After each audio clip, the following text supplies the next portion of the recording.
Hello everyone, welcome all my dear students.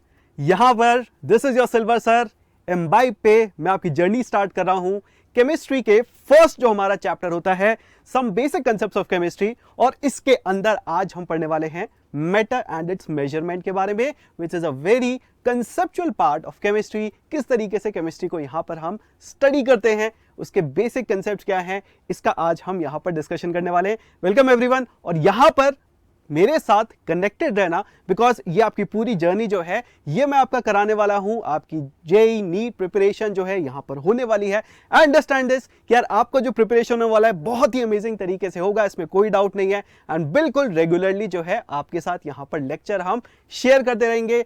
Physics, chemistry, maths सबके यहाँ पर जो है आपके लेक्चर शेयर होंगे, एंड नीट के लिए यहाँ पर जो है आपके सर्टेनली बायो के लेक्चर भी शेयर होंगे। So let's start with this. आज का जो हमारा टॉपिक है, जैसा मैंने बताया, हमारा एक बेसिक अंडरस्टैंडिंग मैटर क्या होता है। तो ये सारे टॉपिक जो है बच्चों इस चैप्टर के अंदर प्राइमरीली आ जाते हैं हमारे पास। Matter and its nature, measurement, uncertainty in measurement की हम बात करेंगे, laws of chemical combination, atomic and molecular mass, mole concept, ये सारे टॉपिक हमारे इस चैप्टर के अंदर आते हैं। मोल कंसेप्ट जो है यार सबको पता है कि अल्टीमेटली वो सबसे इंपॉर्टेंट पार्ट है जिसे समझना जो है काफी सारे स्टूडेंट्स को दिक्कत आती है, बट पूरी फिजिकल केमिस्ट्री समझने के लिए वही सबसे जरूरी चीज अपने पास हो जाती है। And I can tell you कि आपको ये सारे के सारे टॉपिक बच्चों बहुत अच्छे से समझ में आने वाले हैं। आज के हमारे पास ये सारे के सारे टॉपिक्स हैं समझने के लिए, and you will love to understand किस तरीके से अमेजिंग विजुअलाइजेशंस के थ्रू आप यहां पर जो है सिल्वर सर के साथ ये सारी चीजें पढ़ने वाले। So first of all, matter क्या होता है? अब यार ये एक बहुत बेसिक डेफिनेशन है। लेट्स अंडरस्टैंड कि यार हमारे पास दुनिया के अंदर, मतलब हमारे आसपास जो भी दुनिया में हमें दिखता है यार, सभी चीजें जो है वो हमारे पास मैटर कहलाती है। मतलब कोई भी चीज जिसके अंदर मास है और जो स्पेस ऑक्यूपाई करती है, चाहे पेन, पेंसिल, पेपर, बोर्ड, अपने आसपास कुछ भी देख लो, तुम भी मैटर ही हो। ठीक है, हमारे आसपास जो भी है वो मैटर ही है। और ये मैटर की हमें पता है 3 कॉमन फिजिकल स्टेट्स रहती हैं। हाँ, इसके अलावा अपने पास 2 स्टेट्स और रहती हैं, उसके बारे में हम ज्यादा डिटेल डिस्कस नहीं कर रहे। तो अल्टीमेटली क्या होती है, वो कॉमन नहीं होती, जिसको हम प्लाज्मा स्टेट बोलते हैं। ठीक है, बोर आइंस्टाइन कंडेंसेट जिसको बोलते हैं। तो यार वो जो होते हैं हमारे पास, वो जो स्टेट्स हैं वो हमारे पास क्या नहीं होती, वो हमारे पास कॉमन स्टेट्स नहीं होती। बट कॉमन स्टेट्स जो रहती हैं सॉलिड, लिक्विड, गैस, उसकी हम यहां पर बात कर रहे हैं। और ये जो सॉलिड, लिक्विड, गैस है ये हमें कॉमनली अपने आसपास देखने को मिलती हैं, और ये इंटर कन्वर्टेबल भी होती हैं। इसका क्या मतलब है कि अगर आप सॉलिड पे टेम्परेचर चेंज करो या प्रेशर चेंज करो तो आपको वो लिक्विड में कन्वर्ट हो जाता है, लिक्विड आप गैस में कन्वर्ट कर सकते हो। सिंपल सा यहां पर जो है मैं विजुअलाइजेशन तुम्हें दिखा रहा हूं, इसके थ्रू तुम्हें ये बिल्कुल क्लियर हो जाना चाहिए कि यार यहां पर अपने पास ये क्या प्रोसेस होती है। जैसे यहां पर तुम देख सकते हो वाटर आइस के फॉर्म में अगर प्रेजेंट है, तो आइस को अगर हम हीट कर रहे हैं बच्चों, धीरे धीरे उसका टेम्परेचर बढ़ता जाता है, वो लिक्विड फॉर्म में आता है, और 100 डिग्री के ऊपर ये अपने पास क्या है, वेपर्स में भी कन्वर्ट हो जाता है, which is the gaseous phase. और ये जो अपने पास 3 फेजेस हैं, इनकी क्या बेसिक जो है प्रॉपर्टी रहती है, ध्यान से देखो। वॉल्यूम की अगर बात करें तो सॉलिड का जो वॉल्यूम होता है बच्चों फिक्स्ड होता है, और साथ ही जो शेप होता है सॉलिड का वो भी फिक्स्ड होता है। बट अगर हम यहां पर बात करें लिक्विड की, तो उसका क्या रहता है, वॉल्यूम फिक्स्ड रहता है, बट शेप जो है वो अपने पास फिक्स नहीं रहता है। जैसे लिक्विड की अगर बात करें, उसको हम जिस शेप के कंटेनर में डालें उसी शेप का जो है वहां पर अपने को लिक्विड का फॉर्म दिखने लग जाता है। गैस की अगर हम बात करें तो गैस का जो वॉल्यूम रहता है बच्चों वो फिक्स नहीं रहता। आप गैस को एक छोटे कंटेनर में रखिए, बड़े कंटेनर में रखिए, कहीं भी छोड़ दीजिए, उसका वॉल्यूम जो है पूरा का पूरा कंटेनर जो है वो ऑक्यूपाई कर लेगा। अगर आप रूम में छोड़ देंगे, पूरा रूम में जो है आपके पास गैस फैल जाती है। जैसे अगर हम परफ्यूम छिड़कते हैं तो परफ्यूम जो है वेपर फेज के अंदर अपने पास क्या है, पूरे रूम के अंदर फैल जाता है, और अच्छी अच्छी खुशबू जो है आपको एक कोने से दूसरे कोने तक जो है आ जाती है। शेप की अगर बात करें, ऑब्वियसली गैस का शेप जो है वो अपने पास फिक्स नहीं होता। ये अपने पास क्या है, मैटर का बेसिक क्लासिफिकेशन, और उस क्लासिफिकेशन की बेसिक प्रॉपर्टीज यहां पर हैं। अब कुछ सोच रहे होगे कि सर ये तो हमने पढ़ी हुई है 9th-10th में, यस, बट केमिस्ट्री क्या होता है कि अपने को बिल्कुल बेस से बिल्ड करनी होती है एडवांस लेवल तक। तो आपको सारे बेसिक्स यहाँ पर जो है बच्चों पढ़ाए जाएंगे, इसमें कोई डाउट नहीं है। बिल्कुल बेसिक से लेकर हायर लेवल तक everything will be taught to you. और यहाँ पर ध्यान से देखो, यहाँ पर अगर आप ध्यान से देखेंगे बच्चों तो आपका यहाँ पर ये सारे के सारे बेसिक्स एक एक करके हम कवर कर रहे हैं। अब नेक्स्ट चीज अपने पास क्या आ जाती है, नेक्स्ट चीज ये आ जाती है कि यार देखो जो भी अपने पास मैटर है, जो भी चीज होती है उसको अगर हम क्लासिफाई करना चाहें तो क्लासिफाई किस तरीके से जो है किया जा सकता है। अगर हम ब्रॉडली देखें केमिकल क्लासिफिकेशन किसी भी चीज का क्या क्या होता है, चीजों को या तो हम प्योर सब्सटेंस बोल सकते हैं। Now what is a pure substance, obviously as the word suggest कि भाई प्योर, ठीक है, इसके अंदर जो है अपने पास कोई और इम्प्योरिटी नहीं है, एक सिंगल चीज जो है वो अपने पास एग्जिस्ट कर रही है। अब सिंगल चीज अपने पास एग्जिस्ट कर रही है इसका क्या मतलब है कि जैसे अगर कॉपर ले, pure 100% copper, pure 100% silver, pure 100% gold, तो इसके अंदर क्या है, किसी और चीज के एटम्स नहीं होने चाहिए। या फिर अगर मैं वाटर की भी बात करूं तो वाटर जो है H2O, इसको भी अगर मैं प्योर फॉर्म में लूं, प्योर फॉर्म जिसके अंदर कोई और चीज नहीं है, तो वो वाटर भी प्योर सब्सटेंस ही कहलाएगा। एंड इसके साथ अगर हम देखें तो यार अपने पास और क्या हो जाता है, इसके साथ अगर हम देखें बच्चों तो हमारे पास मिक्सचर्स जो है वो आ जाते हैं। मतलब हम मैटर्स को प्योर सब्सटेंस या मिक्सचर्स के फॉर्म में क्लासिफाई कर सकते हैं। मिक्सचर की अगर हम बात करें तो एनीथिंग, कोई भी हम प्योर सब्सटेंस ले, 2 या 3 प्योर सब्सटेंस लेके उनको अगर हम मिक्स कर देते हैं then that will become a mixture. उसके लिए कोई भी पर्टिकुलर कॉम्पोजिशन का कोई मीनिंग नहीं है, आप कितना भी मिक्स कर सकते हो। जैसे कि देखो यहां पर अगर हम बात कर रहे हैं वाटर प्लस एसीटोन, तो ध्यान से देखो वाटर अपने पास एक प्योर सब्सटेंस है, एसीटोन अपने पास एक प्योर सब्सटेंस हम लेके चल रहे हैं, एंड इन दोनों को हमने मिक्स कर दिया, तो जो अपने पास यहां पर ये चीज बन रही है दैट इज अ मिक्सचर। ठीक है जी, ये अपने पास क्या बन रहा है, ये अपने पास यहां पर एक मिक्सचर जो है वो क्रिएट हो रहा है। और मिक्सचर की इंटरेस्टिंग बात क्या होती है बच्चों कि मिक्सचर जो है उसको सेपरेट किया जा सकता है बाय फिजिकल मेथड्स, जैसे कि सिंपल हैंड पिकिंग, इससे भी कर सकते हैं। जैसे अगर हम जो है दाल मिक्स करते हैं, ठीक है, अगर हम 10 दाने जो हैं वो एक दाल के ले लें, ठीक है, पीली दाल के 10 दाने जो है काली दाल के ले लें, उनको मिक्स कर दें, वो भी मिक्सचर है। अब उनको आप हाथ से सेपरेट भी कर सकते हो, नहीं कर सकते, राइट। फिर अगर हम यहाँ पर फिल्ट्रेशन की बात करें तो भाई ऐसी चीजें होती है जैसे पानी के अंदर हमारे पास क्या है, पानी के अंदर सपोज हमने क्या डाल दिया, कार्बन डाल दिया, ठीक है, कार्बन डाल दिया टुकड़े करके। अब आप इसको आप फिल्टर पेपर के थ्रू जो है पास करो तो पानी अलग हो जाएगा और जो कोयला है, कार्बन है, वो अलग हो जाएगा। सो इसके थ्रू मिक्सचर्स को जो है हम सेपरेट कर सकते हैं। और एडवांस टेक्निक भी हो सकती है हमारे पास। एडवांस टेक्निक कैसी होगी, जैसे अगर हम बात करें यहां पर जो है crystallisation, crystallisation is also technique जिसके थ्रू आप मिक्सचर्स को सेपरेट कर सकते हैं। क्रिस्टलाइजेशन में क्या होता है सर, क्रिस्टलाइजेशन के अंदर आपका जो भी मिक्सचर है उसको जो है धीरे धीरे आप कूल डाउन करते हो। आपको क्या दिखेगा कि यार आपका जो मिक्सचर है उसका अलग अलग सब्सटेंस, प्योर सब्सटेंस जो है वो फ्रीज आउट होता हुआ निकल जाएगा अलग अलग टेम्परेचर पे। ये एक इंटरेस्टिंग टेक्निक है जो कि हम डिटेल में आगे जाके जो है पढ़ते हैं। अगर आपने पढ़ी हुई है बहुत अच्छी बात है, नहीं तो मैं इसको जो बहुत अच्छी तरीके से तुम्हें दिखाऊंगा भी आगे जाके, और जो तुम्हें देख के मजा भी आएगा। नेक्स्ट हमारे पास बच्चों यहां पर एक क्वेश्चन आ रहा है, ठीक है, जल्दी से जो है इसका आंसर दो मुझे कि यार यहां पर क्या होना चाहिए। Which of the following is not a mixture, brass, air, 22 carat gold and water. ठीक है, इंटरेस्टिंग चीज जो है यहां पर बहुत सारे स्टूडेंट्स को लगता है, ठीक है, इसमें से कुछ ऑप्शंस के बारे में कंफ्यूजन रहता है, इसलिए मैंने एक, ठीक है, इंटरेस्टिंग सा क्वेश्चन यहां पर उठाया है और तुमसे पूछा है कि यार इसमें से कौन सा मिक्सचर नहीं है, तुम्हें ये बताना है। ठीक है, क्या कोई इसका जो है आंसर दे पाएगा? तो चेतन आंसर दे रहा है यहां पर वाटर, और कोई जो है यहां पर कोई आंसर दे पा रहा है? भाई जल्दी से सोच के बताओ, क्या वाटर हमारे पास करेक्ट ऑप्शन है कि नहीं है? यस। क्या ब्रास, एयर, 22 कैरेट गोल्ड ये हमारे पास मिक्सचर होते हैं? अगर वाटर जो है वो हमारे पास मिक्सचर नहीं है तो हाँ, तो यहां पर करेक्ट आंसर क्या है भाई, लेट्स सी। देखो ब्रास जो है बच्चों हमारे पास क्या रहता है, एक अलॉय रहता है, ठीक है। अलॉय क्या होते हैं सर, अलॉयज आर मेटल के जो है मिक्सचर्स होते हैं।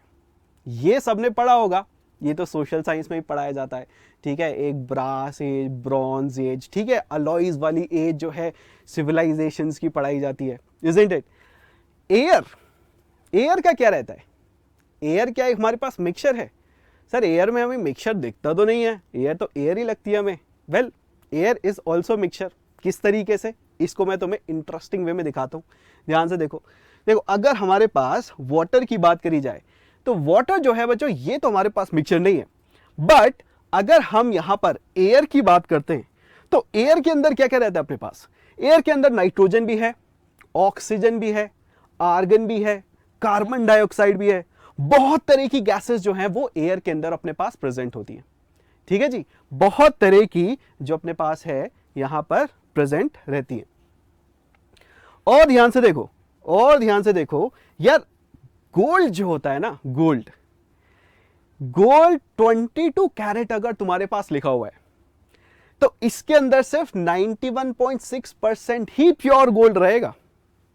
सिर्फ 91.6% ही आपके पास यहां पर प्योर रहेगा। तो बाकी क्या होता है, बाकी दूसरे मेटल्स होते हैं। अगर तुम्हें जो है कभी कैरेट के अंदर लिखा जाए गोल्ड तो उसके अंदर ध्यान रखना 24 से नीचे कैरेट अगर है गोल्ड का तो फिर वो अपने पास क्या रहेगा, इम्प्योर रहेगा। और 22 कैरेट गोल्ड, 18 कैरेट गोल्ड आपको जनरली जो है शॉप्स पे अगर जाओगे ना तो यही देखने को मिलता है। क्यों, बिकॉज ये दूसरे मेटल्स यहां पर ऐड किए जाते हैं ताकि क्या हो, यहां पर स्ट्रेंथ डेवलप हो अपने पास गोल्ड के अंदर। अदरवाइज गोल्ड क्या होता है, प्योर गोल्ड क्या होता है, बहुत आसानी से उसको तोड़ मरोड़ सकते हैं, ठीक है। तो अगर आप जो है प्योर गोल्ड जो है लेके आ रहे हो कहीं दुकान से तो बहुत आसानी से आप जो है मोड़ सकते हो, ठीक है। उसके आप ज्वेलरी नहीं बना सकते। तो जब ज्वेलरी लेने जाते हैं जनरली आप देखोगे आप शॉप पे कि आपको क्या लिखा हुआ मिलता है, 18 कैरेट गोल्ड या फिर 22 कैरेट गोल्ड। इस तरीके से जो है आपका गोल्ड की ज्वेलरी जो है बेची जाती है। तो ये बात समझ में आ गई बच्चों यहाँ पर कि अपने पास कौन से जो है मिक्सचर्स हैं, कौन से मिक्सचर्स नहीं है। सो ये हमारे पास अगेन एक इंटरेस्टिंग जो है क्वेश्चन था। आई होप सबको यहाँ पर जो है मजा आया हो इसको करने में। अब नेक्स्ट चीज बच्चों क्या निकल के आती है कि यार जो हमने अभी स्टडी करा कि केमिकल क्लासिफिकेशन ऑफ मैटर के अंदर प्योर सब्सटेंस होता है और मिक्सचर होता है। अब प्योर सब्सटेंसेस जो होते हैं उनको भी हम फर्दर क्लासिफाई कर सकते हैं। प्योर सब्सटेंसेस को भी हम क्या कर सकते हैं बच्चों, यहां पर प्योर सब्सटेंसेस को भी हम यहां पर फर्दर क्लासिफाई कर सकते हैं। और वो फर्दर क्लासिफिकेशन क्या होता है, एलिमेंट्स और कंपाउंड्स। क्या मतलब है सर इसका, एलिमेंट्स क्या होते हैं भाई, एलिमेंट्स हमारे पास एक ही सिंगल टाइप के एटम्स, सिंगल टाइप के एटम्स जब होंगे तो हम बोलेंगे कि यार अपने पास एलिमेंट। जैसे कि अगर हम बात करते हैं सिर्फ सोडियम, सिर्फ सोडियम के एटम्स हैं, सिर्फ क्लोरीन के अपने पास एटम्स हैं, सिर्फ ऑक्सीजन के एटम्स हैं, सिर्फ हाइड्रोजन के एटम्स हैं, तब हम बोलेंगे कि यार हमारे पास क्या है, एक एलिमेंट है, ठीक है। बट अगर हमारे पास एक से ज्यादा टाइप के एटम्स प्रेजेंट हो, एक से ज्यादा टाइप के एटम्स प्रेजेंट हो, और वो भी कैसे, ध्यान से उसको देखो, एक डेफिनेट रेशो के अंदर। किसके अंदर बच्चों, यहां पर एक डेफिनेट रेशो के अंदर। किसके अंदर भाई, एक डेफिनेट रेशो के अंदर। तब हम बोलते हैं कि यार अपने पास क्या क्रिएट हो रहा है, तब हम बोलते हैं कि यार हमारे पास एक कंपाउंड जो है वो क्रिएट हो रहा है। तो इस चीज को ध्यान रखना, हमारे पास कंपाउंड जो है एक से ज्यादा आइटम्स प्रेजेंट हो एक डेफिनेट रेशो के अंदर, उसी को जो है कंपाउंड बोला जाता है। और कंपाउंड जो होते हैं बच्चों हमारे पास, अगेन इनको आप सेपरेट नहीं कर सकते स्मॉलर उसके अंदर, कंपोनेंट्स के अंदर, बिकॉज यहां पर क्या होते हैं, ये बॉन्ड्स के थ्रू जुड़े हुए होते हैं। जैसे अगर हम यहां पर बात कर रहे हैं किसकी, ऑक्सीजन, ये हमारे पास क्या है, एक एलिमेंट का एटम है। हाइड्रोजन एक एलिमेंट का एटम है। अगर ये कोवलेंट बॉन्ड के थ्रू जुड़े हुए हैं और यहां पर जुड़ के इस तरह का मॉलिक्यूल बना रहे हैं, इस मॉलिक्यूल को हम बोल रहे हैं कि यार ये हमारे पास किसका है, वाटर, H2O का एक कंपाउंड का यहां पर मॉलिक्यूल है। अब क्या हम सिंपल मेथड्स के थ्रू, सिंपल मेथड्स क्या होते हैं, जैसे कि अभी हमने थोड़ी देर पहले डिस्कस करा, फिल्ट्रेशन, क्रिस्टलाइजेशन, हैंड पिकिंग, क्या इनके थ्रू जो है हम ऑक्सीजन और हाइड्रोजन को अलग अलग कर सकते हैं? नहीं कर सकते, राइट? तो इसलिए यहां पर ऑक्सीजन हाइड्रोजन ये जो बॉन्डेड फॉर्म होता है, इनको हम सेपरेट नहीं कर सकते कंपाउंड्स के अंदर, बिकॉज यहां पर क्या जरूरत होती है, और जो है अपने पास अलग मेथड्स की जरूरत होती है अगर हमें कंपाउंड्स के एलिमेंट्स को सेपरेट करना है। उनको क्या बोला जाता है? उनको बच्चों बोला जाता है अपने पास केमिकल मेथड्स। अब ये सबने पढ़ा होगा कि भाई वाटर का अगर इलेक्ट्रोलिसिस करा जाए, क्या किया जाए? वाटर का इलेक्ट्रोलिसिस किया जाए तो H2 और O2 गैस निकलती है। अगर ये तुमने पढ़ा है तो ये क्या है? ये एक ऐसा मेथड है जो कि सिंपल फिजिकल मेथड नहीं है। This is in fact what? This is in fact a chemical method to separate what? Water into simpler substances. ठीक है जी। तो प्योर सब्सटेंसेस जो हो गए बच्चों हमारे पास, ये हमने क्लासिफाई कर दिए as elements and compounds.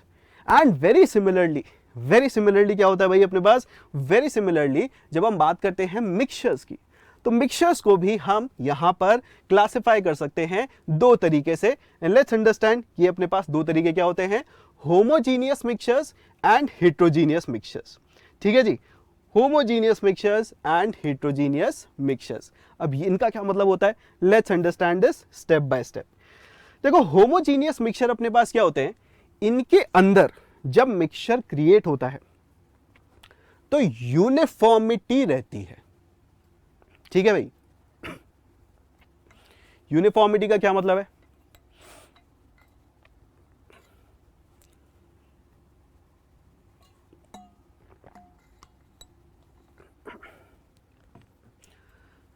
Uniformity का यहां पर यह मतलब हुआ कि आपका जो मिक्सचर है उसके अंदर आप ये सेपरेट नहीं कर सकते कि उसके कंपोनेंट्स कौन कौन से हैं और कहां पर आपको दिख रहे हैं, राइट?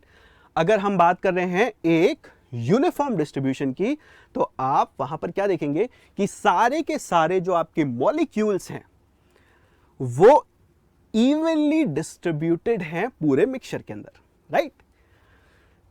जैसे कि अगर आप वाटर प्लस एसीटोन को मिक्स कर लो, या फिर आप वाटर एंड इथेनॉल को मिक्स कर लो, इनको जब भी आप मिक्स करते हैं तो फाइनली जो आपको बच्चों यहां पर मिक्सचर मिलता है, उस मिक्सचर के अंदर यूनिफॉर्मिटी रहती है।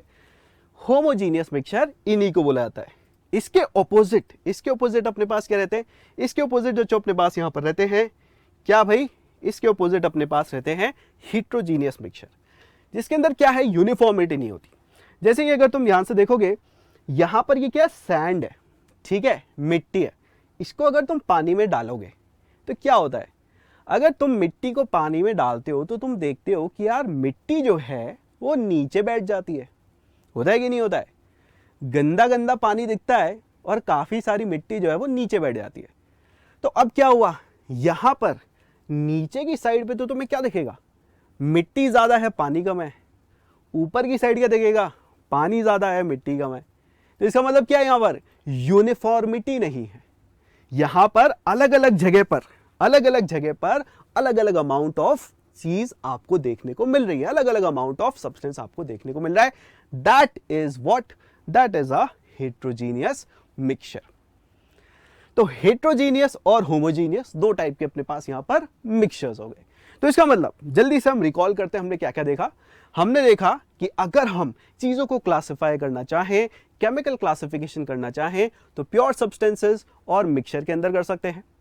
प्योर सब्सटेंसेस एलिमेंट्स और कंपाउंड्स के अंदर क्लासिफाई हो सकते हैं फर्दर, और जो अपने पास मिक्सचर्स है वो हेट्रोजीनियस और होमोजीनियस फॉर्म में अपने पास क्लासिफाई हो सकते हैं।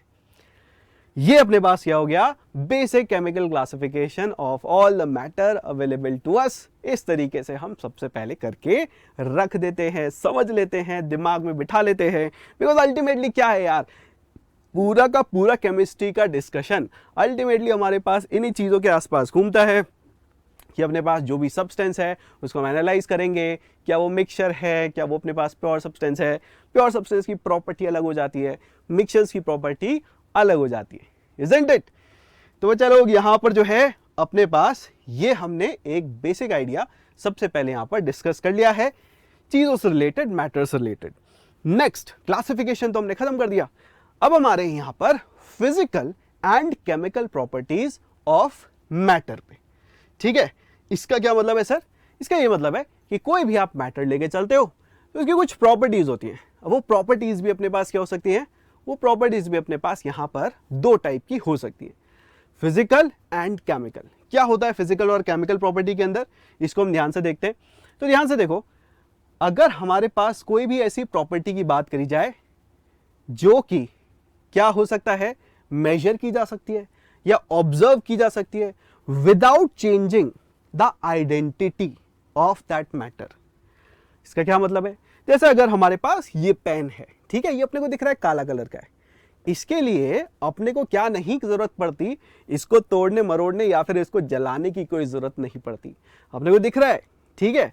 या फिर अगर हमारे पास कोई भी जो है फ्लावर है, उसको हम स्मेल करें, ठीक है, तो ऑटोमेटिकली उसमें से खुशबू आ जाती है, उसको जलाने की जरूरत नहीं पड़ती, उसको रिएक्ट कराने की जरूरत नहीं पड़ती। तो ये जो प्रॉपर्टीज हैं इनको क्या बोला जाता है? Physical properties.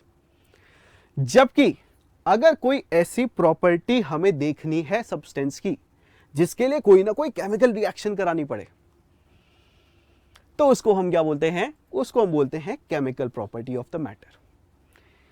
तो केमिकल चेंज जो होता है वो रिक्वायर्ड होता है अगर, तो प्रॉपर्टी जो है वो केमिकल प्रॉपर्टी कहलाएगी। जैसे कि combustibility, reactivity with acids and bases, ये सारी की सारी चीजें अपने पास किस में आती है? ये सारी की सारी चीजें जो हैं वो आती हैं हमारे पास केमिकल प्रॉपर्टीज के अंदर। ठीक है जी, जैसे कि यहां पर एग्जांपल देखते हैं, ठीक है, यहां पर देखो, यहां पर अपने पास जो है हमने मीथेन जो है वो लिया, ठीक है, मीथेन, तो मैं देख रहा है CH4। अभी जो मीथेन है, हमारे पास जो गैस होती है ना, जो अपने पास गैस होती है, गैस की पाइपलाइन होती है, आजकल घरों के अंदर आती है, उसके अंदर मीथेन गैस आती है। अब मीथेन गैस को अगर तुम देखोगे तो यार वो रूम टेम्परेचर पे गैसियस फॉर्म में एग्जिस्ट कर रही है।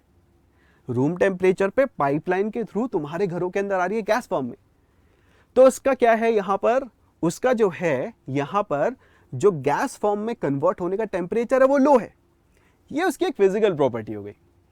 जबकि वो हीट करने पर, ठीक है, तुमने लाइटर जलाया, ऑक्सीजन से रिएक्शन हुई, उससे अपने पास क्या क्रिएट हुआ? कुछ प्रोडक्ट क्रिएट हुआ। ये क्या हुआ? उसकी केमिकल प्रॉपर्टी। ठीक है जी।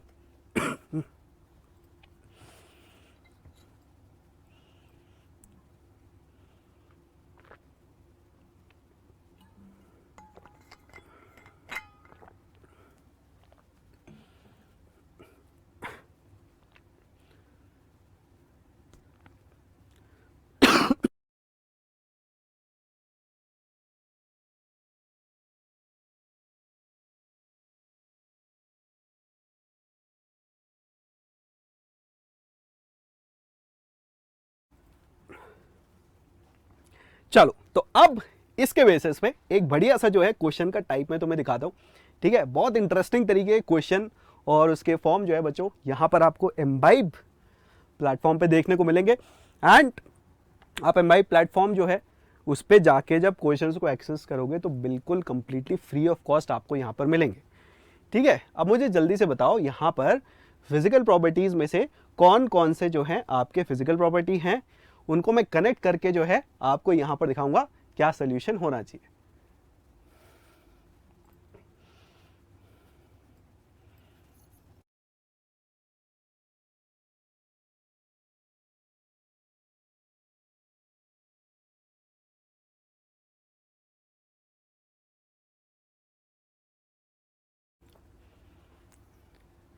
ठीक है जी, यस।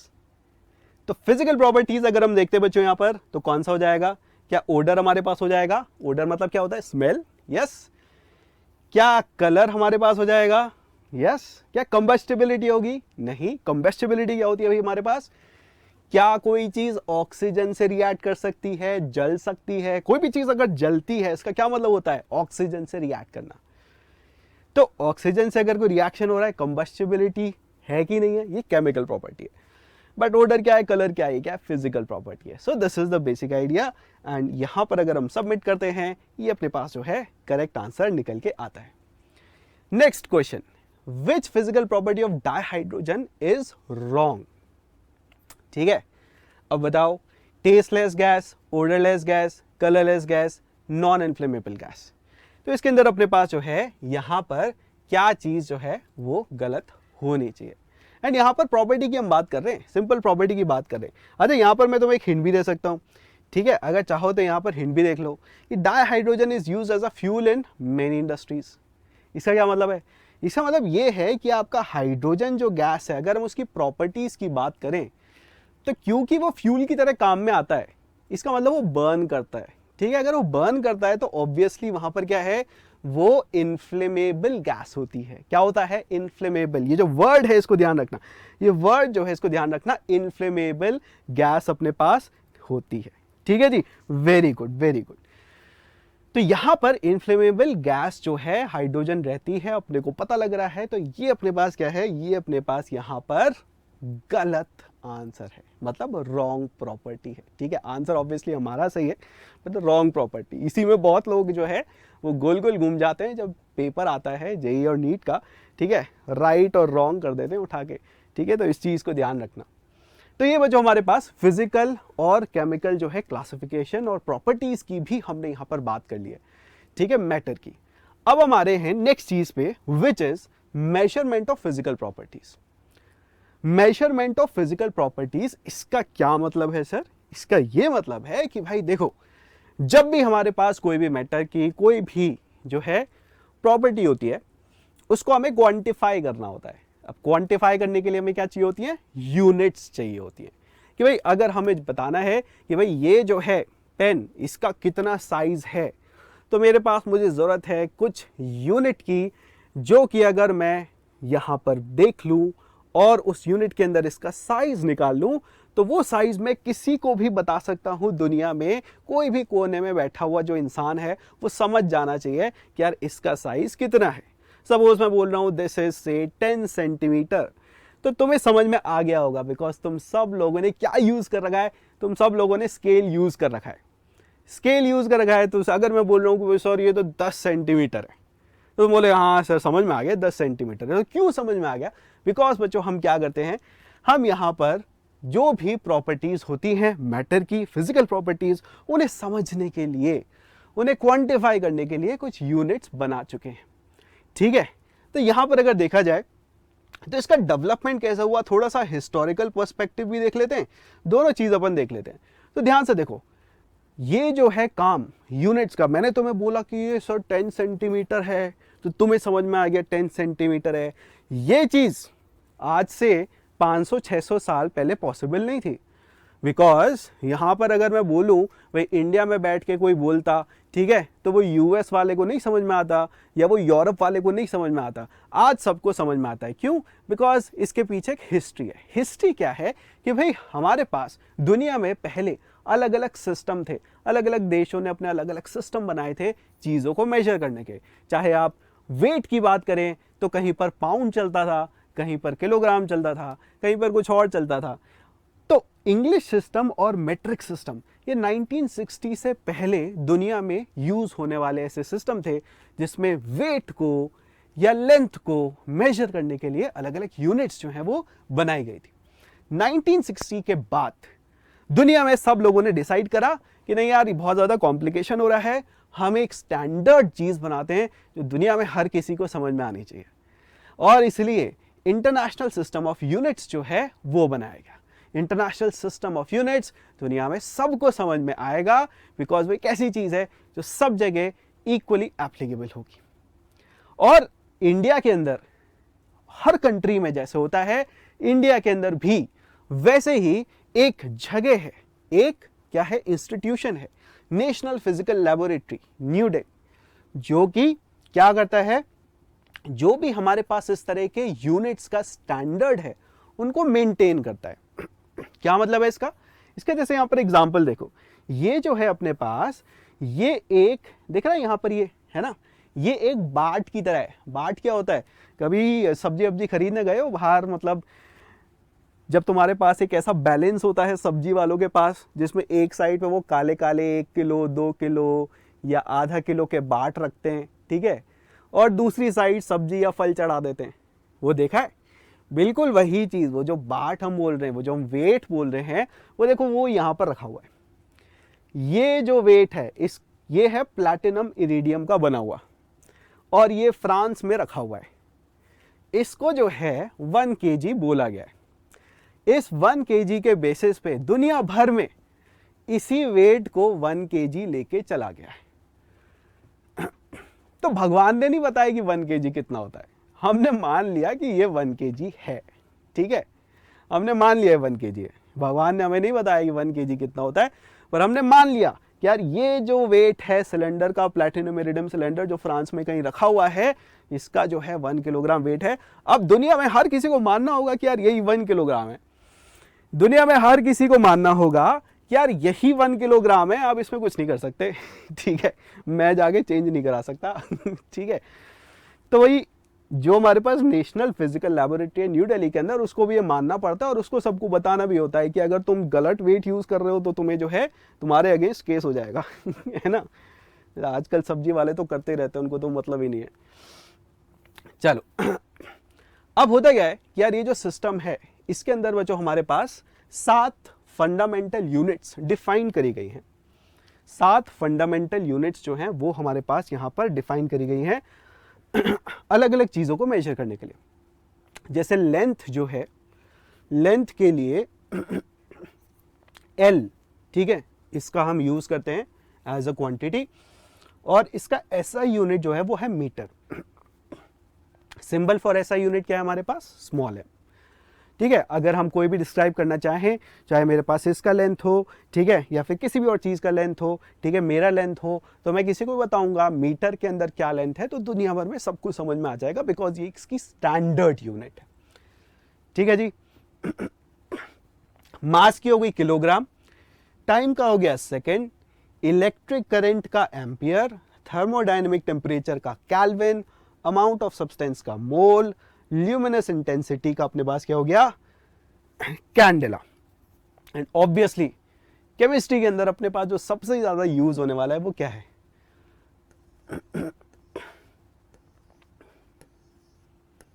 यस, ये जो 5 चीजें हैं, ये जो 5 यूनिट्स हैं, ये तुम्हें बिल्कुल क्लियर होनी चाहिए इनका क्या मतलब है, ठीक है।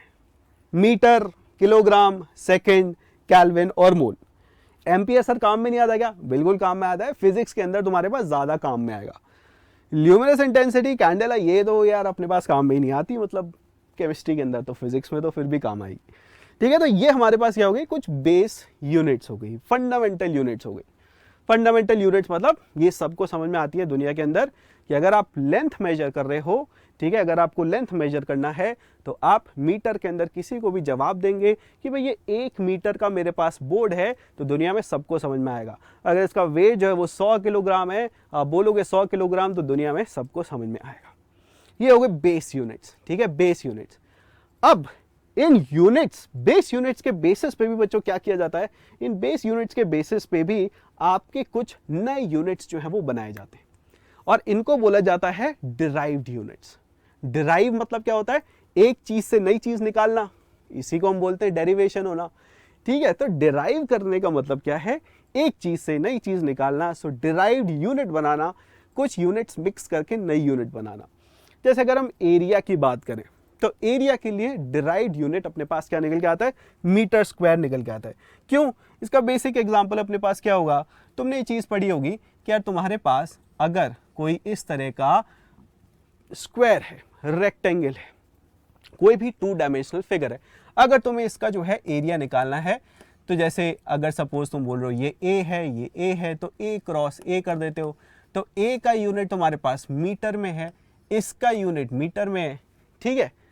तो मीटर इंटू मीटर को जब मल्टीप्लाई कर रहे तो मीटर स्क्वायर हो गया। या फिर वॉल्यूम की बात करें तो मीटर क्यूब, डेंसिटी किलोग्राम पर मीटर क्यूब, वेलोसिटी मीटर पर सेकेंड। तो यहां पर क्या हो रहा है? यहां पर अपने पास ये डिराइव्ड यूनिट्स हो गई। क्या हो गई? डिराइव्ड, कि भाई ये हमारे पास फंडामेंटल यूनिट्स जो हैं उनके बेसिस पे यहां पर डिराइव की गई है, ठीक है जी। चलो आगे चलते हैं।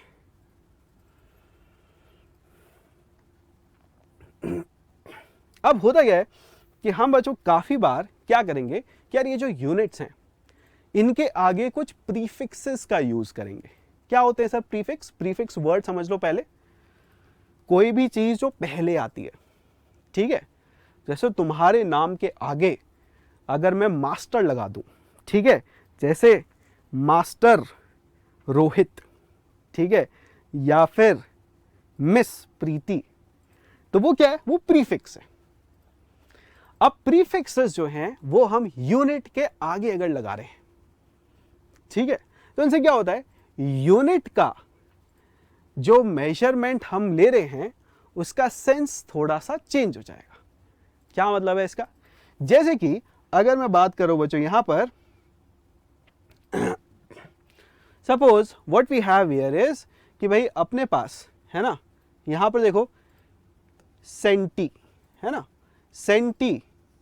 तो अगर मेरे पास मीटर एक यूनिट है लेंथ की, और उसके आगे मैं क्या लगा देता हूं, मैं लगा देता हूं सी। सी का क्या मतलब है भाई? सी का मतलब है सेंटी, राइट। तो इसका मतलब मेरे पास यहां पर यूनिट जो है उसके अंदर एक प्रीफिक्स मैंने लगा दिया है। अब प्रीफिक्स का क्या मतलब निकल के आएगा? तो भाई प्रीफिक्स का ये मतलब निकल के आएगा कि 1 सेंटीमीटर अगर मैं बोल रहा हूं, 1 सेंटीमीटर मतलब 10⁻⁻² मीटर हो जाएगा। ठीक है, क्या हो जाएगा मेरे पास? 10⁻⁻² मीटर हो जाएगा। या फिर अगर मैं बोल रहा हूं मिली, तो मिलीमीटर का क्या मतलब होगा? जल्दी से मुझे बताओ, मिलीमीटर का क्या मतलब हो जाएगा? So that will be 10⁻³ metre. तो यहां पर ये जो प्रीफिक्सेस हैं ये हमें हेल्प करते हैं ताकि हम चीज़ों को ज़्यादा आसानी से कैलकुलेट कर पाएं। जैसे अगर मेरे पास बहुत छोटी चीज़ें, ठीक है, अगर मेरे पास छोटी छोटी चीज़ें और उन छोटी छोटी चीज़ों से मुझे काम जो है वो करना है। अगर 1 मीटर की बात करें तो 1 मीटर इतना लंबा होता है, ठीक है।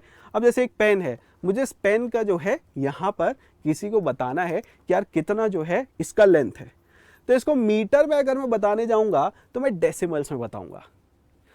बट अगर मैं इसको सेंटीमीटर में बताऊंगा तो मैं इसको बताऊंगा कि 10 सेंटीमीटर है। तो डेसिमल्स हर किसी को पचता नहीं है, ठीक है। यार नॉर्मल लोगों को तो यार बड़ा दिक्कत होता है डेसिमल्स जो है वो उसका क्या मतलब है।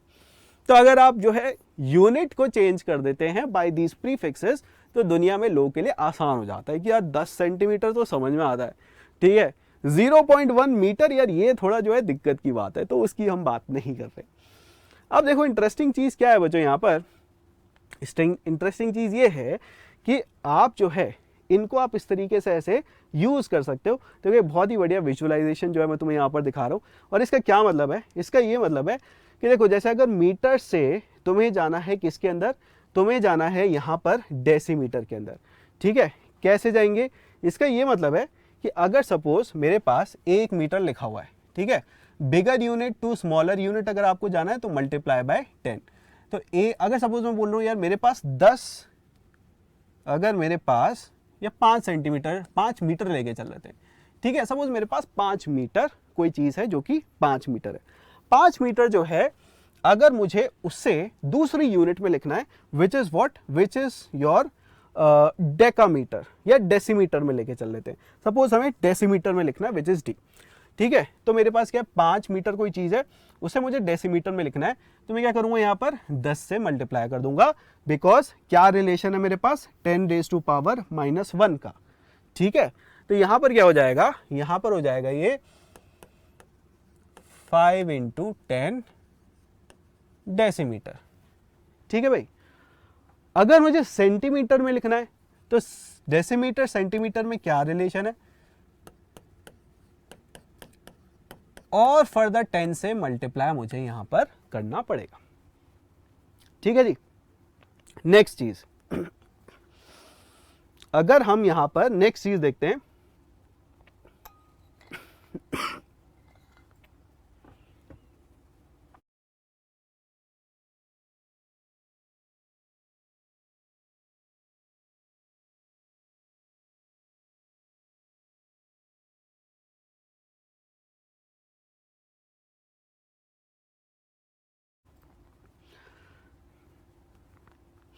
सो नेक्स्ट चीज अपने पास यहाँ पर ये निकल के आती है कि देखो अगर हमें उल्टा जाना हो यहाँ पर तो क्या करेंगे, ठीक है, उल्टा जाना हो इसका मतलब अगर हमारे पास सेंटीमीटर में दिया हुआ है और हमें मीटर में जाना है तो हम यहाँ पर डिवाइड कर देंगे। जैसे अगर हमारे पास क्या है 100 सेंटीमीटर है तो उसको हम 10 से डिवाइड करें तो डेसीमीटर में आ जाएगा और 10 से डिवाइड करें तो मीटर में आ जाएगा। इस तरीके से प्रीफिक्सेस जो हैं बच्चों हमारे पास यहाँ पर काम में आते हैं। तो चेंज द यूनिट्स ताकि हमारे पास क्या बन सके, ताकि हमारे पास ज़्यादा आसान जो है नंबर्स बन सके जिनको हम नॉर्मल लाइफ में यूज़ कर सकते हैं रेदर देन हर बार डेसिमल्स के अंदर जो है काम करने के अंदर।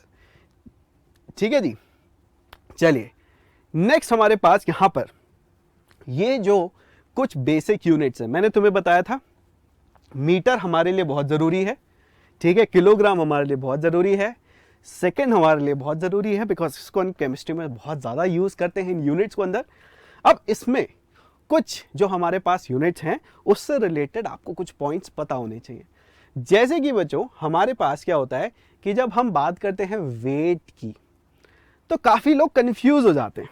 ठीक है, क्या कंफ्यूज हो जाते हैं? कंफ्यूज हो जाते हैं कि सर मास और वेट ये सेम बात है, पर अगर तुम एक्चुअली क्लासेस अटेंड करोगे केमिस्ट्री के अंदर या इवन फिजिक्स के अंदर तो तुम्हें मैक्सिमम जगह जो वर्ड यूज़ करा जाता है वो यूज़ किया जाता है मास, एटलीस्ट केमिस्ट्री के अंदर। तो फिजिक्स के अंदर डिफ्रेंशिएट करके दिया जाता है कि आप मास की बात कर रहे हो या वेट की बात कर रहे हो। तो ऐसा क्यों? Let's understand this. मास और वेट ये दो अलग चीजें होती हैं साइंटिफिक वर्ल्ड के अंदर। ठीक है, जब वैसे बात करी जाती है नॉर्मल लाइफ के अंदर तो सेम लेके चल लिया जाता है, बट इनके अंदर डिफरेंस होता है। क्या डिफरेंस होता है? देखो, mass is the amount of matter present in a substance while weight is the gravitational force exerted on the substance. Mass जो होगा किसी भी चीज का जो हमारे पास मैटर का मास है, ठीक है, वो नॉर्मल चीज है, उस पे कितना ग्रेविटेशनल फोर्स लगता है ये उसका वेट जो है बताता है। तो जैसे कि यहां पर एग्जांपल देखो, सपोज मेरे पास ये एक 10 किलोग्राम का कुछ मैटर है। ठीक है, अब ये 10 किलोग्राम का मैटर जो है अगर मैं लेके चल रहा हूं तो इसका मास यहां पर कितना है भाई? 10 किलोग्राम है। ठीक है, मास अपने पास कितना है? 10 किलोग्राम है। अर्थ के ऊपर, ठीक है, अर्थ के ऊपर अगर तुम देखोगे तो वेइंग स्केल जो होगा, वेइंग स्केल जैसे कि लैबोरेटरी में होता है या फिर घर में होता है, ठीक है, कहीं पर भी अगर तुम कोई स्केल देखोगे, है ना, कोई जो तुम्हारे पास मास या वेट मेजर करने का कोई भी स्केल जो है कहीं भी देखोगे तो उसमें क्या लिखा हुआ आएगा? उसमें 10 किलोग्राम ही लिखा हुआ आएगा। पर उसका जो वेट होगा अकॉर्डिंग टू साइंटिफिक डेफिनेशन वो क्या होना चाहिए? वो होना चाहिए यहां पर ग्रेविटेशनल फोर्स। तुम्हें पता है ग्रेविटेशनल फोर्स जो है वो अर्थ का कितना होता है? ठीक है, multiplied by the mass which is your 10, so that is 98 Newton. Newton क्या यूनिट होती है? न्यूटन इज किलोग्राम मीटर पर सेकेंड स्क्वायर।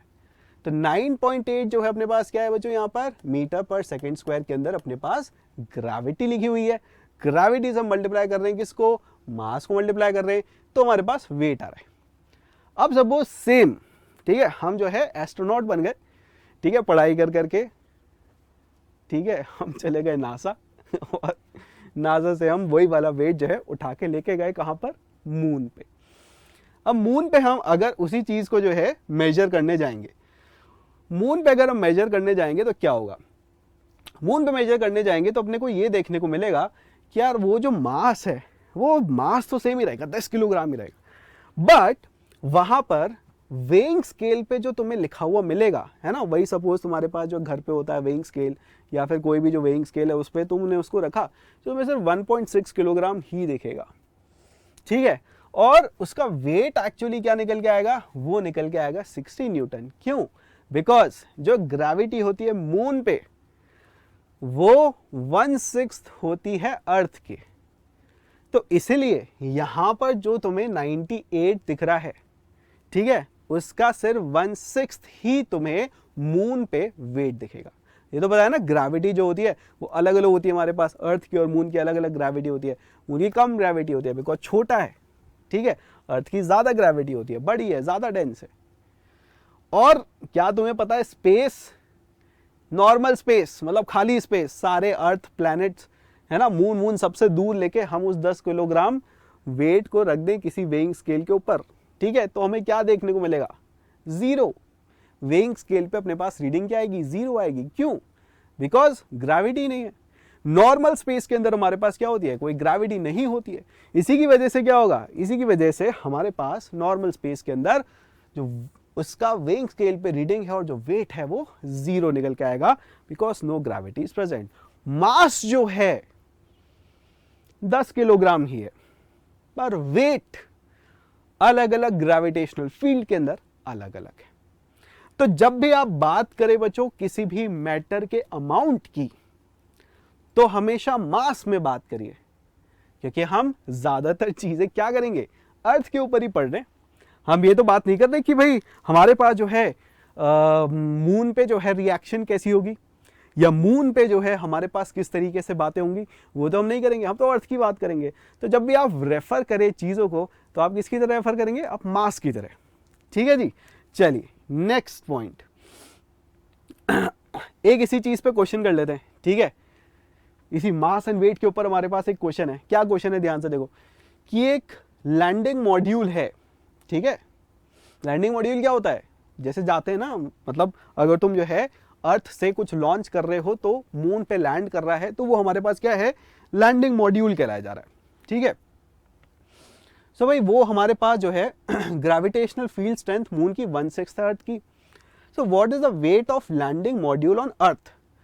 अर्थ पे लैंडिंग मॉड्यूल का जो हमारे पास वेट होगा वो क्या होगा, वेट पूछा गया है। ठीक है, मास जो है वो आपको 2000 किलोग्राम दिया गया है, कि मून पे जो मास है वो 2000 किलोग्राम है और मून पे ग्रेविटेशनल फील्ड जो है वो 1/6 अर्थ की। तो अर्थ पे वेट कितना होगा, घुमा घुमा के जो है यहां पर बात करी गई है। तो क्या मतलब निकल के आएगा, इसको कैसे निकालें। ठीक है, इसको कैसे निकालें हम, क्या आइडिया जो है यहां पर लेके चले। तो बात यह है कि यार देखो, बहुत सिंपल सी बात है कि भाई जो हमारे पास यहां पर मास जो है वो तो चेंज होगा नहीं, चाहे हम अर्थ की बात करें चाहे हम जो है मून की बात करें, मास जो है वो तो 2000 किलोग्राम ही रहेगा। बट जो हमारे पास यहां पर वेट है वो ग्रेविटेशनल फील्ड के अकॉर्डिंग चेंज होता जाएगा। तो अगर हम यहां पर वेट निकालेंगे, अगर हम देखो यहां पर वेट निकालें, इसका वेट ऑन मून, ठीक है जी, तो मून पे क्या निकलना चाहिए, जो हमारे पास यहां पर मास है 2000 इंटू जो हमारे पास ग्रेविटेशनल फील्ड है अप्रोक्सीमेटली अर्थ की 10 लेके चल लेते हैं, और उसका 1/6 है ना, अप्रोक्सीमेटली 9.8 को हम 10 लेके चल सकते हैं। तो मून पे तो इतना रहेगा, जबकि अगर हम अर्थ पे बात करें, अर्थ पे जो वेट होगा वो कितना हो जाएगा, 2000 इंटू 10। ठीक है, ये हमारे पास अर्थ पे हो गया, that is what, that is your 20,000 Newton. इसके अंदर लिखेंगे हम, वेट पूछा गया है ना, तो किसके अंदर लिखेंगे बेटा, यहां पर हम इसको लिखेंगे न्यूटन के अंदर, राइट। तो ये हमारे पास ऑप्शन है, करेक्ट ऑप्शन है, ये हमारे पास निकल के आया। And you can see the solution also, कि आपके पास 2000 न्यूटन जो है, 20,000 न्यूटन जो है यहां पर निकल के आएगा। चलिए नेक्स्ट वॉल्यूम की बात करते हैं। वॉल्यूम क्या होता है भाई, हमारे पास amount of space occupied by substance. ठीक है, और इसकी यूनिट की अगर हम बात करें तो हमारे पास कितना हो जाएगा, लेंथ क्यूब। कॉमन यूनिट जो होती है इसकी क्या होती है बच्चों, हमारे पास लीटर होती है। अब ध्यान से देखो, बिकॉज ये बहुत इंपॉर्टेंट चीज है समझने की, कि यार हमारे पास नॉर्मली जो होती है हमारे पास यहाँ पर चीजें, वो हम लीटर के अंदर लेके चलते हैं केमिस्ट्री के अंदर जब हम बात कर रहे होते हो तो। ठीक है, किसके अंदर, लीटर के अंदर जो है हम लेके चल रहे होते हैं। मतलब देखो, मीटर क्यूब, सेंटीमीटर क्यूब, ये सब तुमने सुना होगा कि यार ये सब जो है वॉल्यूम की यूनिट्स हैं। बट जब हम एक्चुअली काम कर रहे होते हैं तो हम क्या करते हैं, ये बहुत सारे जो तुम चीजें देख रहे हो ना, इनको हम यूज करते हैं लैबोरेटरी के अंदर। अब जैसे तुम अगर देखोगे तो यार ये सब चीजें क्या हैं, ये सब लैब में काम में आने वाली हमारे पास एक ऐसी चीजें हैं जिसके अंदर आपको दिखेगा कि वॉल्यूम जब भी आप मेजर करोगे तो मिलीलीटर या लीटर, इस तरह की यूनिट्स के अंदर आपको देखने को मिलेगा। यहाँ पर जैसे ये क्या है, सिलेंड्रिकल बीकर है, ये अपने पास क्या है, राउंड बॉटम फ्लास्क है, ये हमारे पास क्या है, ग्रेजुएटेड सिलेंडर है, ठीक है, ये हमारे पास क्या है, कोनिकल फ्लास्क है। तो ये सारी चीजें जब तुम लैब में जाके देखते हो तो लैब के अंदर तुम्हें क्या दिखेगा कि यार तुम्हें वॉल्यूम मीटर क्यूब या सेंटीमीटर क्यूब में मेजर करने को नहीं देते, तुम्हें इस तरीके से लीटर या मिलीलीटर जो है उसके अंदर, फ्लास्क के अंदर मेजर करने को देते हैं। तुम्हें समझना पड़ेगा कि कॉमन यूनिट जो होती है अपने पास केमिस्ट्री के अंदर यूज होने वाली, वो लीटर होती है, ठीक है जी। और एक और चीज ध्यान से देख लो, 1 लीटर होता है बच्चों हमारे पास 1000 ml, और उसी के साथ 1000 सेंटीमीटर क्यूब, ठीक है, ध्यान से देखो, 1 ml जो होता है हमारे पास that is also 1 centimetre cube, ठीक है। तो इस चीज को ध्यान रखना कि आपको जनरली लीटर और मिलीलीटर के अंदर जो वो लिख के दे दिया जाएगा, आपको ये भी समझ में आना चाहिए कि उसको सेंटीमीटर क्यूब भी आप बोल सकते हैं। और उसी के साथ जो डेंसिटी होती है अपने पास, वो क्या होता है, मास पर यूनिट वॉल्यूम। मास पर यूनिट वॉल्यूम तो सबको समझ में आता होगा कि यार डेंसिटी जो होती है वो मास का आप यूनिट लेके चल लो, किलोग्राम, वॉल्यूम आप लेके चल लो, या तो आप मीटर क्यूब में ले लो या सेंटीमीटर क्यूब में ले लो, बट कॉमनली लीटर के अंदर लिया जाता है, ठीक है। तो डेंसिटी आप इस फॉर्मूले के थ्रू निकाल सकते हो। कोई भी चीज का डेंसिटी जो होता है कैसे होता है, इस तरीके से हम निकाल सकते हैं। लास्ट थिंग, टेम्परेचर की भी हम यहां पर बात कर लेते हैं। टेम्परेचर जो होता है बच्चों हमारे पास 3 जो है उसके हमारे पास स्केल्स कॉमनली यूज होते हैं। हमारे पास घरों के अंदर भी आजकल जो है सब रखने लग गए हैं, बिकॉज कोविड की वजह से जो है ये तो सबको पता लग ही गया है कि यार ये सब बेसिक चीज़ें घर के अंदर होनी चाहिए। तो अगर आप नॉर्मली घर में देखोगे, आपके पास जो भी स्केल होता है बच्चों जिसके अंदर आप टेम्परेचर मेजर करते हो अपना, वो जनरली आपको क्या दिखाएगा, डिग्री सेल्सियस दिखाएगा या फिर आपको फ़ारेनहाइट में दिखाएगा। बट साइंटिफिक स्केल जिसके अंदर काम किया जाता है वो होता है कि अपने पास केल्विन, ठीक है। तो हमारे पास ये 3 स्केल है बच्चों, और इन 3 स्केल पे अगर हम देखते हैं तो जैसे -273.15 डिग्री सेल्सियस, ये होता है अपने पास क्या, 0 केल्विन। ये हमारे पास क्या होता है, ये होता है 0 केल्विन। और जो हमारे पास 0 डिग्री सेल्सियस होता है वो होता है 273.15 kelvin. 37 degree Celsius which is the body temperature, वो होता है 310.15 केल्विन। और जो हमारे पास 100 डिग्री सेल्सियस होता है वो 273.15। ये बहुत ही सिंपल से रिलेशन है, क्यों, बिकॉज कभी भी आपको क्या दिया हो, डिग्री सेल्सियस के अंदर कोई चीज दी हुई हो और उसको केल्विन में कन्वर्ट करना हो, तो आपको क्या करना होता है, बस आपको डिग्री सेल्सियस में कोई चीज दी हुई है उसको 273 ऐड कर दो तो केल्विन में आ जाएगा। बट डिग्री सेल्सियस और फ़ारेनहाइट के अंदर थोड़ा सा कन्वर्जन जो है उसके लिए अलग फॉर्मूला लगता है। उसमें क्या होता है, 5/9 इंटू टेम्परेचर इंटू फ़ारेनहाइट -32 अगर आप करोगे तो आपको सेल्सियस के अंदर मिल जाएगा। तो ये सारे क्या स्केल्स हैं, स्केल अलग अलग, इनके अंदर क्या रहेगा आपके पास, जो थर्मामीटर है उसके अंदर अलग अलग आपको यहां पर जो है स्केल मिल जाएंगे। तो यहां पर 0 डिग्री सेल्सियस पे वाटर फ्रीज होता है, वही वाटर 273 केल्विन पे भी हम बोलेंगे फ्रीज होता है, बिकॉज दोनों का मतलब सेम है, बस इनको लिखने का यूनिट जो है वो अपने पास क्या है, अलग अलग है, ठीक है जी, यस। तो यहां पर बच्चों ये हमारे पास आज का लास्ट टॉपिक था, एंड आप देख सकते हो यहां पर सारी चीजें जो हमने कवर करी हैं उसको एक बार जल्दी से मैं रिवाइज करा देता हूं। मैटर जो होता है अपने पास क्लासिफाई हो सकता है सॉलिड, लिक्विड और गैस के अंदर, ठीक है जी। और यहाँ पर प्योर सब्सटेंसेस जो होते हैं वो फर्दर अपने पास क्लासिफाई हो सकते हैं एलिमेंट और कंपाउंड्स के अंदर।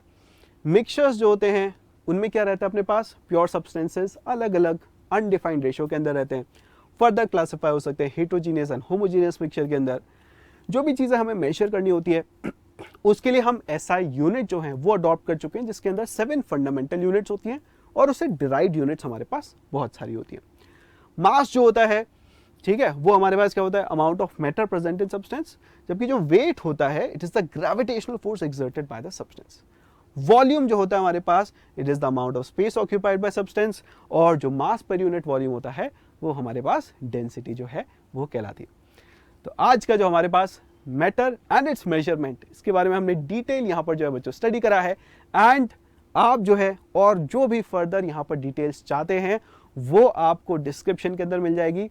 जल्दी ज़्यादा डिस्क्रिप्शन के अंदर आप देखो, आपको यहाँ पर जो है बच्चों एम्बाइब पे आने का जो है लिंक मिलेगा, जहाँ पर आप इस चीज़ से रिलेटेड बहुत सारी प्रैक्टिस जो है वो कर सकते हैं। अगर आप चाहते हैं प्रैक्टिस देखना, ठीक है, तो आप देख सकते हो बच्चों यहाँ पर कि आप इस तरीके से imbibe.com पे जा सकते हैं और imbibe.com पे जाके आपको यहाँ पर बहुत सारी चीज़ें जो है वो देखने को मिलेगी। सबसे पहले आपको यहाँ पर चूज़ करना होता है कि यार आपका जो है कौन सा गोल है जिसके अकॉर्डिंग आप imbibe से जो है हेल्प लेना चाहते हैं, आप imbibe के साथ जुड़ना चाहते हैं। And I am telling you, आप यहाँ पर जुड़ के देखेंगे कि यार आपके पास इतने सारे जो है यहाँ पर ऑप्शंस हैं अपने अकॉर्डिंग जो है वो तैयारी करने के। अगर आप देखेंगे यहाँ पर कि यार इंजीनियरिंग अगर आप करना चाहते हैं तो आप अपना गोल जो है वो इंजीनियरिंग सेलेक्ट कर सकते हैं। फर्दर इसके अंदर आप जाएंगे नेक्स्ट में तो आपके पास यहाँ पर जेईई मेंस से रिलेटेड अगर तैयारी करना चाहते हैं, ठीक है, आप यहाँ जाएंगे, आपके पास ऑप्शन है इंग्लिश हिंदी का, ये भी आप बच्चों यहाँ पर कर सकते हैं और उसके अकॉर्डिंग जो है आप यहाँ पर अपनी पढ़ाई जो है वो स्टार्ट कर सकते हैं। आपके पास फिजिक्स, मैथ्स, केमिस्ट्री, इसके तीनों ऑप्शन आ जाएंगे। अगर आप नीट की प्रिपरेशन कर रहे हैं तो आप अपना गोल जो है वो नीट के अकॉर्डिंग चेंज कर लीजिए और वहाँ पर नीट के ऑप्शंस जो हैं वो आपके मिल जाएंगे। यहाँ पर नीट का ऑप्शन वापस से कैसे देखेंगे, यहाँ पर ऐसे मेडिकल पे जाओ, ठीक है, नीट के ऑप्शन लो एंड देन यहाँ पर आप जा सकते हो। तो जल्दी से आप यहाँ पर डिस्क्रिप्शन में जाके imbibe जो है इसके लिंक पे जाइए, टेलीग्राम ग्रुप जो है वो ज्वाइन कर लीजिए ताकि आपको यहाँ पर जितने भी नए हमारे लेक्चर आने वाले हैं उनके सारे के सारे क्या मिल जाए, लिंक्स जो है वो मिल जाए। सो आज के लिए हम यहाँ पर एंड कर रहे हैं। Keep imbibing।